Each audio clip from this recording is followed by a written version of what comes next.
Assalamu alaikum dear students. Welcome back to my channel The Chemist.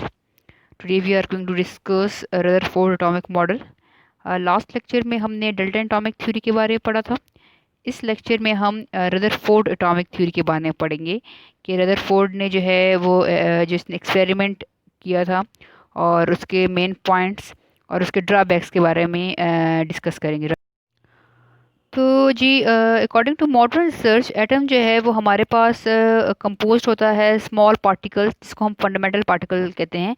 हम सबको पता है कि एटम जो है वो टाइनी पार्टिकल है और वो जो है वो एटम जो है वो कंपोज होता है फंडामेंटल पार्टिकल से, that is electron, proton, neutron. और उनके अलावा जो है हमारे पास और भी बहुत से फंडामेंटल पार्टिकल्स हैं जिनसे एटम जो है वो कंपोज होता है, दैट इज़ बोसॉन, पॉजिट्रॉन, हाइपरॉन, न्यूट्रियॉन। ये सारे जो हैं डिफरेंट हमारे पास फंडामेंटल पार्टिकल हैं, लेकिन मेन जो है हम इलेक्ट्रॉन, प्रोटॉन एंड न्यूट्रॉन को डिस्कस करते हैं। तो जब ये मॉडर्न रिसर्च के लिहाज से जब हमने ये देखा कि एटम जो है ये हमारे पास स्मॉल पार्टिकल जो हैं या फंडामेंटल पार्टिकल से कंपोज होता है, तो फिर 20 सेंचुरी में साइंटिस्ट ने जो है स्ट्रक्चर ऑफ एटम पे काम करना शुरू कर दिया। डिफरेंट साइंटिस्ट ने जो है वो स्ट्रक्चर ऑफ एटम पे और अरेंजमेंट ऑफ दिस पार्टिकल्स, जो भी पार्टिकल इलेक्ट्रॉन है, प्रोटॉन है, न्यूट्रॉन है, इनकी अरेंजमेंट पे जो है वो काम करना शुरू कर दिया। तो आज हम जो है डिस्कस करने वाले हैं, जो हमारे पास है टॉपिक, वो है रदरफोर्ड एटॉमिक मॉडल। रदरफोर्ड ने जो है हमारे पास एक साइंटिस्ट है जो न्यूजीलैंड का रहने वाला है, और उसने 1911 में, इसका पूरा नाम है लॉर्ड रदरफोर्ड। तो 1911 में लॉर्ड रदरफोर्ड ने, जो न्यूजीलैंड का रहने वाला है, उसने एक एक्सपेरिमेंट जो है वो परफॉर्म किया। और उसमें किस चीज़ पे था, वो स्ट्रक्चर ऑफ एटम पे था, एक्सपेरिमेंट था, ठीक है। और इस एक्सपेरिमेंट से उसने जो है डिस्कवर किया न्यूक्लियस ऑफ एटम। तो हम इस एक्सपेरिमेंट को ये नाम भी दे सकते हैं रदरफोर्ड गोल्डफॉल एक्सपेरिमेंट, और हम इसको ये भी दे सकते हैं डिस्कवरी ऑफ न्यूक्लियस, क्योंकि उसने इसी एक्सपेरिमेंट से न्यूक्लियस को भी डिस्कवर किया, ठीक है। एटम के अंदर जो न्यूक्लियस है वो भी उसने इसी एक्सपेरिमेंट से डिस्कवर किया।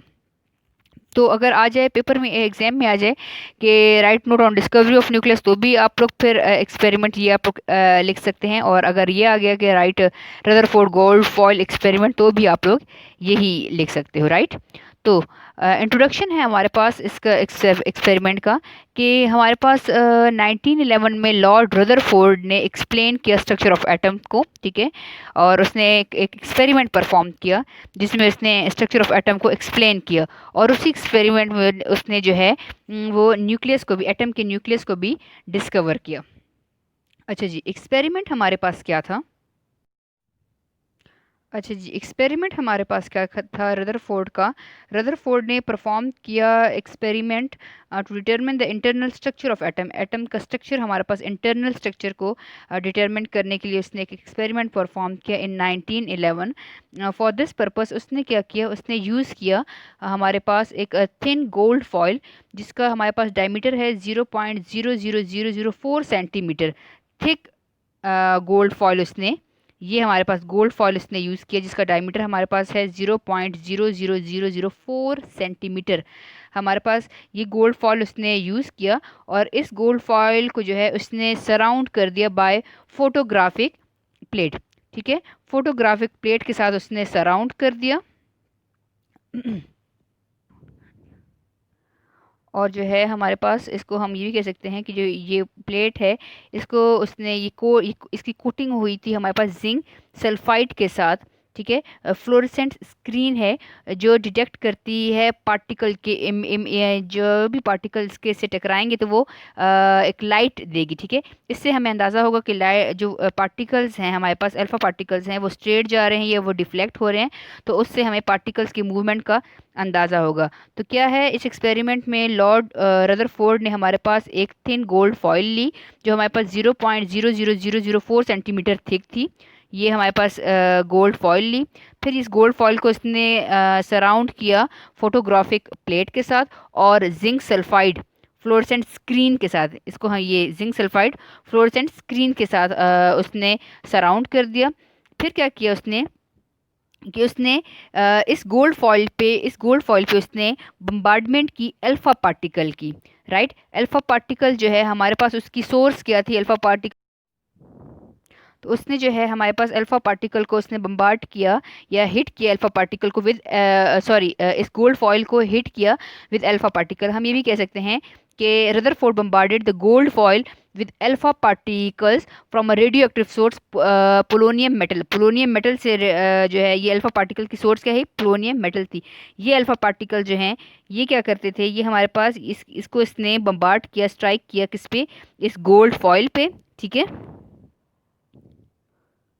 अच्छा, जब उसने अल्फा पार्टिकल को बम्बार्ड किया ऑन गोल्ड फॉइल, तो उसने क्या देखा, उसने ये कंक्लूड किया, ये ऑब्जर्व किया कि कुछ अल्फा पार्टिकल्स जो हैं वो स्ट्रेट जा रहे हैं।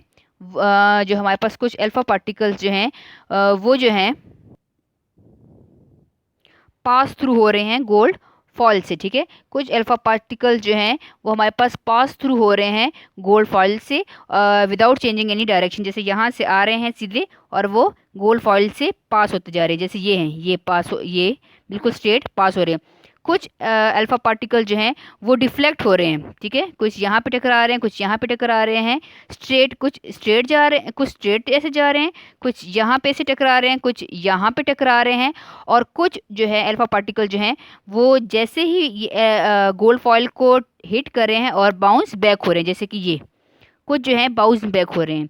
तो क्या उसने एक्सपेरिमेंट किया था कि अल्फा पार्टिकल को उसने बम्बार्ड किया ऑन गोल्ड फॉइल। ठीक है, और गोल्ड फॉइल को सराउंड किया फोटोग्राफिक प्लेट से या जिंक सल्फाइड से, हमारे पास जिंक सल्फाइड स्क्रीन के साथ उसने सराउंड कर दिया। तो जैसे ही अल्फा पार्टिकल उसने हिट किए गोल्ड फॉइल पे, तो कुछ अल्फा पार्टिकल तो वो स्ट्रेट पास हो गए,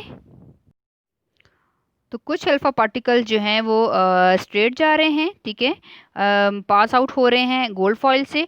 कुछ जो हैं डिफ्लेक्ट हो रहे हैं, इधर साइड पे डिफ्लेक्ट हो रहे हैं, और कुछ अल्फा पार्टिकल जो हैं वो बाउंस बैक हो रहे हैं। ये सारा हमारे पास एक्सपेरिमेंट था रदरफोर्ड का, इन तीन चीज़ों से कि कुछ पार्टिकल जो हैं वो स्ट्रेट जा रहे हैं, क्यों जा रहे हैं, कुछ डिफ्लेक्ट हो रहे हैं, क्यों डिफ्लेक्ट हो रहे हैं, और कुछ बाउंस बैक वापस पीछे की तरफ जा रहे हैं, तो ये क्यों जा रहे हैं। उससे उसने ऑब्जर्व किया कि रदरफोर्ड कहता है कि most of alpha particle pass through straight through gold foil without any deflection. कुछ जो हैं वो स्ट्रेट जा रहे हैं, some of alpha particle deflect with different angle, कुछ जो हैं वो डिफरेंट एंगल पे डिफ्लेक्ट हो रहे हैं, ये मोड़ रहे हैं। ठीक है, और very few particle bounce back toward it's source, और कुछ बहुत कम अल्फा पार्टिकल जो हैं वो बाउंस बैक हो रहे हैं, दोबारा पीछे की तरफ जो हैं वो जा रहे हैं।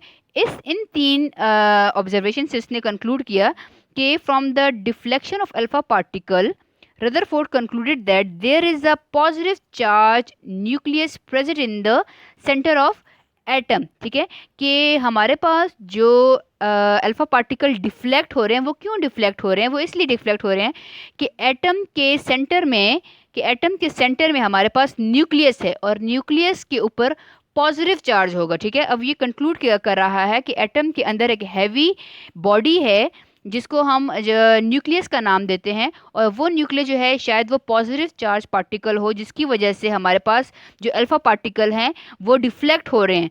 क्योंकि हमारे पास क्या होता है कि पॉजिटिव पॉजिटिव जो है सेम साइन जो है वो रिपेल होते हैं। ठीक है, तो जैसे ही दोनों पॉजिटिव साइन आ रहे हैं, ये भी पॉजिटिव है और ये जो है ये भी पॉजिटिव आ रहा है, तो जब पॉजिटिव पॉजिटिव हमारे पास ये करीब इसके आके अट्रैक्ट नहीं होगा, बल्कि बाउंस बैक होता चला जाएगा। इसी तरह इसी वजह से ये एंगल जो अल्फा पार्टिकल हैं इनकी डिफ्लेक्शन हो रही है, क्योंकि वो इनके रास्ते में न्यूक्लियस आ रहा है। और कुछ अल्फा पार्टिकल जो हैं बिल्कुल स्ट्रेट जा रहे हैं, क्यों, क्योंकि यहाँ पे जो है हमारे पास most of the part of atom जो है वो एम्प्टी था, तो कुछ खाली हिस्सा था, जिसकी वजह से हमारे पास देखिए ये हमारे पास एटम हो गया जिसके ऊपर ये पॉजिटिव न्यूक्लियस है। अब ये अल्फा पार्टिकल किसे कहते हैं, डबल पॉजिटिव चार्ज। ये डबल पॉजिटिव चार्ज को हम क्या कहते हैं, अल्फा पार्टिकल कहते हैं। तो ये जब डबल पॉजिटिव चार्ज जब जा रहे हैं, तो ये positive charge to positive charge है, same charge repel each other. तो जैसे ही पॉजिटिव चार्ज इसकी तरफ आएगा, तो ये बाउंस बैक हो जाएगा। ठीक है, कुछ अल्फा पार्टिकल जो है ऐसे बिल्कुल स्ट्रेट पास आउट हो रहे हैं। क्यों? क्योंकि most of the part of atom जो है वो एम्प्टी है। अब दरमियान में सिर्फ पॉजिटिव चार्ज है, बाकी जगह तो एम्प्टी है, तो यहाँ से अल्फा पार्टिकल पास आउट हो जाएंगे। लेकिन कुछ अल्फा पार्टिकल बाउंस बैक क्यों हो रहे हैं? क्योंकि उनके रास्ते में ये पॉजिटिव चार्ज आ रहा है। ठीक है, तो इससे जो हमारे पास उसने कंक्लूड किया रदरफोर्ड ने कि जो there is a positive charge nucleus present in the centre of atom, जिसकी वजह से डिफ्लेक्शन हो रही है। Most of alpha particle pass through the gold foil, बहुत सारे अल्फा पार्टिकल पास आउट हो रहे हैं without any deflection. From this he concluded that most of space in the atom is empty. Most of space जो है atom की empty होने की वजह से अल्फा पार्टिकल पास आउट हो रहे हैं, और दरमियान में उनका हैवी पार्ट न्यूक्लियस है जो पॉजिटिव चार्ज है, और पॉजिटिव चार्ज जो है same charge repel each other, जिसकी वजह से अल्फा पार्टिकल जब न्यूक्लियस की तरफ आएंगे तो वो रिपेल हो जाएगा, दूर चला जाएगा, तो डिफ्लेक्शन हो जाएगी। इस एक्सपेरिमेंट से उसने ये चीज़ें कंक्लूड की, और इसी एक्सपेरिमेंट से उसको ये पता चला कि एटम के अंदर एक हैवी पार्ट जो है न्यूक्लियस प्रेजेंट है, जिसकी वजह से डिफ्लेक्शन हो रही है। तो रदरफोर्ड एटॉमिक मॉडल को, हाँ, रदरफोर्ड एटॉमिक एक्सपेरिमेंट में जो उसने इंटरनल स्ट्रक्चर ऑफ एटम को एक्सप्लेन करने के लिए एक्सपेरिमेंट किया था, जो इसने एक्सपेरिमेंट किया था, उससे जो है उसको ये भी कंक्लूड हुआ कि हमारे पास एटम के अंदर एक न्यूक्लियस भी मौजूद है। तो जो रदरफोर्ड एक्सपेरिमेंट है उसको हम डिस्कवरी ऑफ न्यूक्लियस का भी नाम दे सकते हैं। ठीक है, तो नेक्स्ट टॉपिक में we will discuss about the drawbacks of Rutherford atomic model and the main points of atomic model. That's all for today. Thank you.